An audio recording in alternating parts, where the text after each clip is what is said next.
life, all things and everything. It allows us to get to our destination safely and reach back safely. Greetings and welcome back, everyone. This is Amuna. I got this little thingy so I could talk now. We're about to go to the shop. Well, I'm about to go to the shop, do this order. But anyway, I want to talk about daylight savings time. Some of us woke up today, if we are in America, and you got an extra hour. And we're rejoicing like, it's not 7 o'clock, it's 6 o'clock. And I saw an interesting, funny meme that says that a certain mindset, only a mindset of people would cut the blanket at the bottom and then put the part that you cut at the top and then say the blanket is longer. It doesn't happen all over the world. In some Caribbean countries, most don't have daylight savings time. I know when I was overseas, they didn't have daylight savings time. But here, for some reason, I have to look up. I ain't had no time to see what other countries subscribe and what don't, and who. I know I did it at another time. Who signed on and then who later said, forget this. What in the world? We want to be in so much control of the things that are not for us to be in control. Not even we, those, the powers that be, those who feel that they have the authority to change the time, wants to be in control. Like they change it automatically on your cell phone, but all the other devices in your home, you have to change it. But the truth, my truthful thoughts on this, I always thought it was very weird, and we rejoiced too, like, oh, we got a minute, or we got an hour, oh man, they took an hour. But it's man's job. Man has a job. Creation has a job. Like I said just now, man seems to want to interfere in everybody else's job and try to do it better than they do it, meaning the sun, the moon, the stars, the luminary, they are responsible for the time. And man is responsible for the governance of the earth and for doing the things that man is not doing. So we want to have more time, and it's like more time to do what? Wickedness?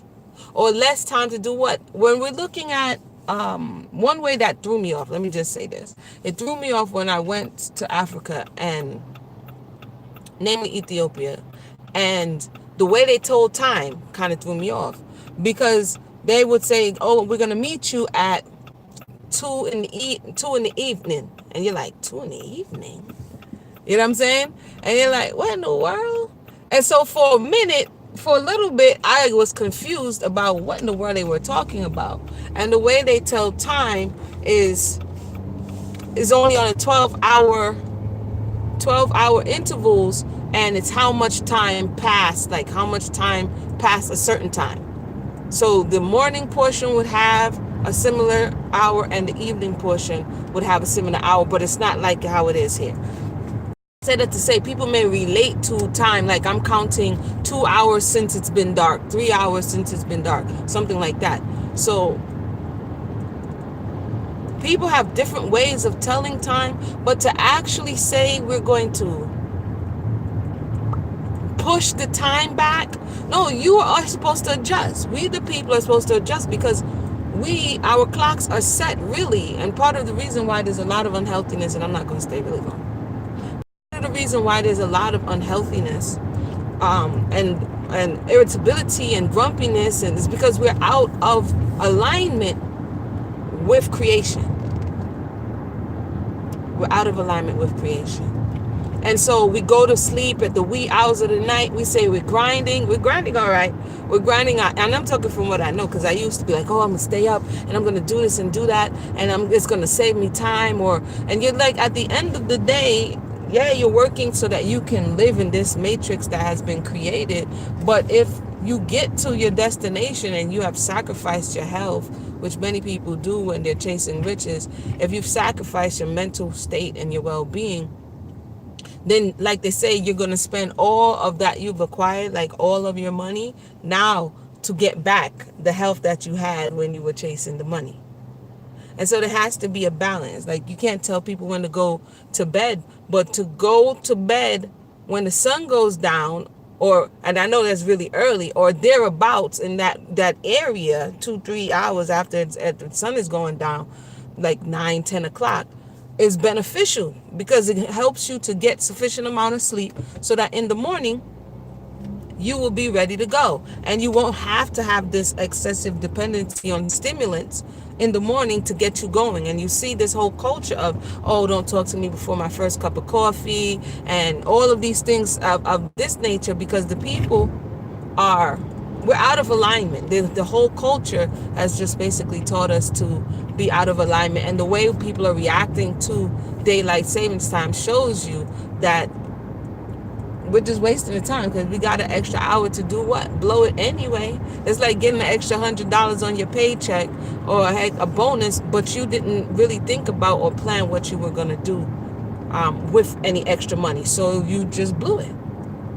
And so everybody has the same amount of time, no matter what people say. We have the same amount of time. In the winter, you have less day hours and longer night hours, depending on where you are.